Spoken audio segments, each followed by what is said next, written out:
Promessa maravilhosa: ande no Espírito e você jamais vai cumprir os desejos da carne. E a razão pela qual você precisa andar no Espírito está no verso 17. Porque a carne, a sua natureza pecaminosa, milita contra o Espírito. O vocabulário aqui é tirado do campo de guerra. Militar significa você entrar numa guerra, você fazer guerra contra alguma coisa. A carne, a minha natureza pecaminosa, ela está em guerra com as coisas de Deus. Eu sou carnal, inclinado ao mal. Deus me deu o seu Espírito Santo. Só que esse Espírito Santo não é bem-vindo pela minha natureza pecaminosa. Minha natureza pecaminosa se levanta contra a ação do Espírito Santo e sua influência na minha vida. E inicia uma guerra. E, ao mesmo tempo, o Espírito Santo milita contra a carne. Foi para isso que Deus nos deu o Espírito Santo. Isso aqui é a bipolaridade cristã. O cristão é meio que bipolar. Ele é carnal, ele tem a natureza carnal, mas, ao mesmo tempo, ele recebeu de Deus o Espírito Santo. E há uma luta travada no seu coração, que é uma luta diária, uma luta constante. Ele não consegue fazer o bem sem luta e, ao mesmo tempo, não consegue fazer o mal sem a consciência pesada. O seu coração é um campo de batalha onde estes poderes se enfrentam diariamente. O Espírito militando contra a carne e a carne militando contra o Espírito.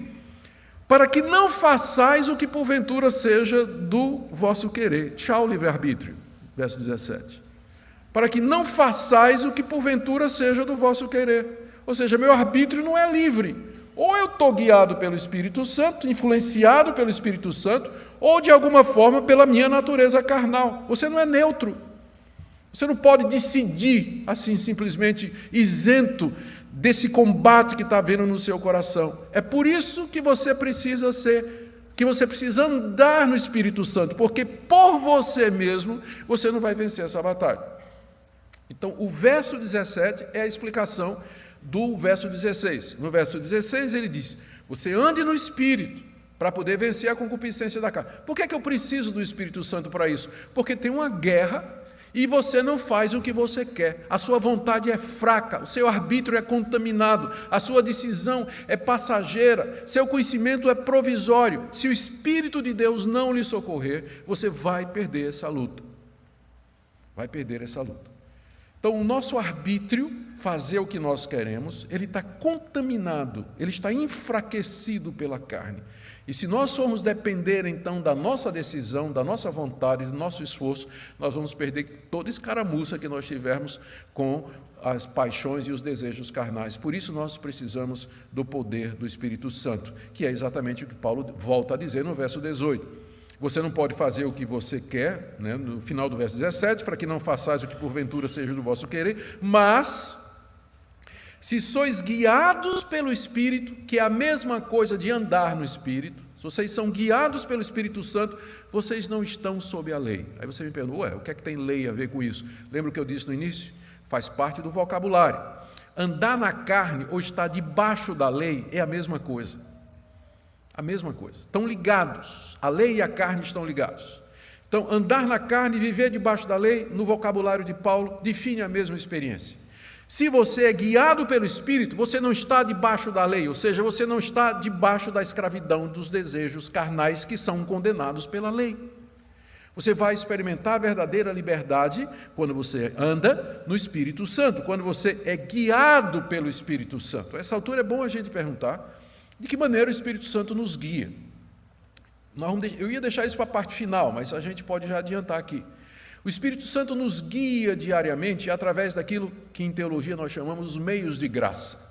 São os meios pelos quais a graça de Deus necessária para nós se manifesta em nossa vida. Quais são eles? Primeiro e acima de todos, a palavra de Deus, a palavra escrita de Deus, a sua revelação inspirada que está registrada nas páginas do Antigo e do Novo Testamento e que são usadas pelo Espírito Santo para me fortalecer, esclarecer, iluminar, me defender e rejeitar o erro. Então, leitura da palavra, meditação na palavra de Deus, encher minha mente da palavra de Deus e do ensino da Escritura. Uma vida de oração, de estar na presença de Deus, de pedir a Deus, de clamar a Deus e dizer a Deus: Deus, eu quero vitória. Eu não quero continuar escravo do meu temperamento, não quero continuar escravo da imoralidade, não quero continuar escravo dessas paixões que estão no meu coração. Ele vai descrever essas paixões daqui a pouco, aí você vai se ver nelas, tenho certeza. Eu não quero viver dessa maneira. A vida de oração está aberto para ser corrigido e orientado por outras pessoas que Deus vai mandar. Pessoas sinceras que Deus vai mandar para corrigir você. E às vezes até mesmo críticos, Deus vai mandar para corrigir você. Então, tudo isso é a maneira do Espírito Santo nos guiar, de nos fortalecer, para que nós possamos vencer os desejos da nossa natureza carnal.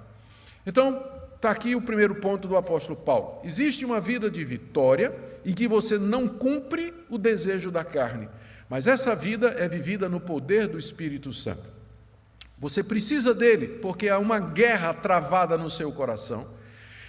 A sua vontade é contaminada, seu arbítrio é fraco, e se o Espírito de Deus não guiar você, se ele não conduzir você, você vai viver uma vida de pecado, de morte, debaixo da lei, de condenação e de culpa.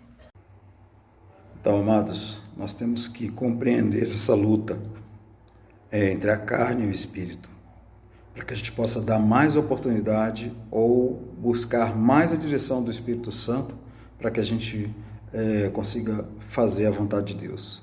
Porque muitas das vezes, quando a gente dá mais chance à carne, a gente fica fraco para conseguir fazer a vontade de Deus, e aí, consequentemente, a gente continua pecando, tá certo? Então, como diz aí o Augusto, é muito importante, né, que a gente esteja atento a essa situação, essa luta diária.